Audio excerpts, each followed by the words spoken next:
السلام علیکم ورحمۃ اللہ وبرکاتہ۔ دوستو حاضر ہوئے ہیں سیرت النبی صلی اللہ علیہ وسلم لے کر۔ آپ سن رہے ہیں راشد رضا وائز۔ مختلف قبائل اور افراد میں جب آپ صلی اللہ علیہ وسلم نے تبلیغ کا کام شروع کیا، باب نمبر 43، اعلان نبوت کے 10ویں سال ذی القعدہ کے مہینے میں رحمت عالم صلی اللہ علیہ وسلم طائف سے مکہ تشریف لائے۔ چونکہ موسم حج قریب تھا، اس لیے فریضہ حج کی ادائیگی کے لیے دور و نزدیک ہر جگہ سے حاجیوں کی آمد شروع ہو چکی تھی۔ آپ صلی اللہ علیہ وسلم نے اس موقع کو غنیمت سمجھا اور ایک ایک قبیلے کے پاس جا کر اسلام کی دعوت دی۔ جن جن قبیلوں کے پاس آپ تشریف لے گئے ان کے نام بنو عامر بن سعہ، محارب بن خصفہ، فسارہ، غسان، مرہ، حنیفہ، سلیم، عبس، بنو نصر، حارث بن کعب، عزرہ، حسارہ، اس طریقے سے وغیرہ وغیرہ۔ لیکن ان میں سے کسی نے بھی اسلام قبول نہ کیا، بلکہ ان میں سے بنو حنیفہ نے تو جو جواب دیا اس جیسا برا جواب اہل عرب میں سے کسی نے بھی نہ دیا۔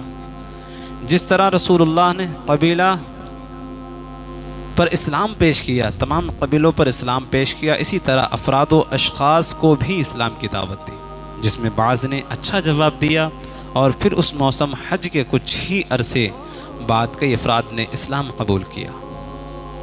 اعلان نبوت کے 11ویں سال کی شروع میں مدینہ کے رہنے والے قبیلہ اوس کے ایک شخص سوید بن سامت مکہ تشریف لائے، جو شاعر بھی تھے۔ آپ صلی اللہ علیہ وسلم سے ان کی ملاقات ہوئی تو آپ نے ان پر اسلام پیش کیا۔ سوید نے کہا، شاید آپ کے پاس بھی وہی ہے جو میرے پاس ہے۔ آپ نے فرمایا، تیرے پاس کیا ہے؟ اس نے کہا، حکمت لقمان۔ آپ صلی اللہ علیہ وسلم نے فرمایا کہ سناؤ۔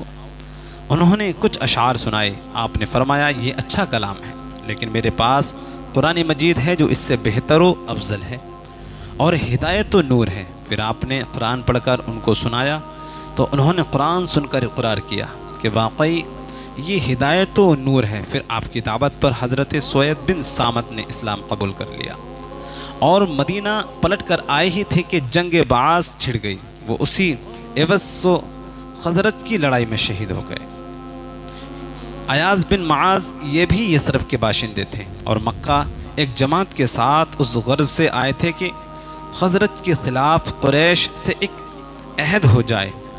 اس جماعت کے آنے کی خبر سن کر آپ صلی اللہ علیہ وسلم سب سے پہلے ان کے پاس گئے اور جاتے ہی ان سے کہا کہ میرے پاس ایسی چیز ہے جس میں تم سب کی بہتری ہے، اگر تم چاہو تو میں پیش کروں۔ انہوں نے کہا، بہت اچھا، آپ پیش کریں۔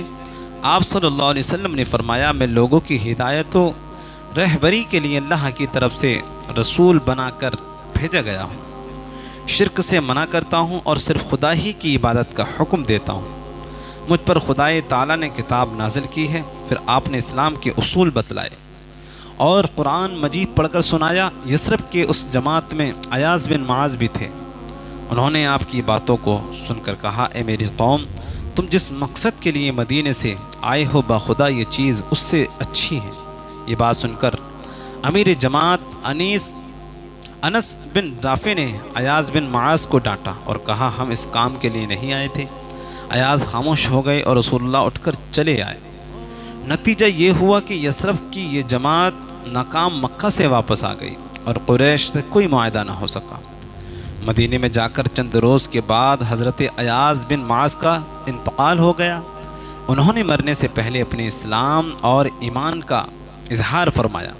اسی طرح حضرت ابو ذر غفاری رضی اللہ عنہ، حضرت ابو ذر غفاری قبیلہ بنی غفار سے تعلق رکھتے تھے اور مدینے کے گرد و نواح میں رہتے تھے۔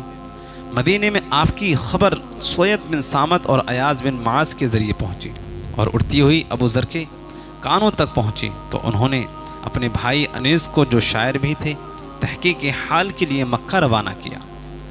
انیس نے مکہ میں آپ صلی اللہ علیہ وسلم سے ملاقات کی اور مدینہ واپس جا کر حضرت ابو ذر سے ذکر کیا کہ میں نے محمد صلی اللہ علیہ وسلم کو ایک ایسا شخص پایا جو نیکی کی ترغیب اور بدی سے بچنے کا حکم دیتا ہے۔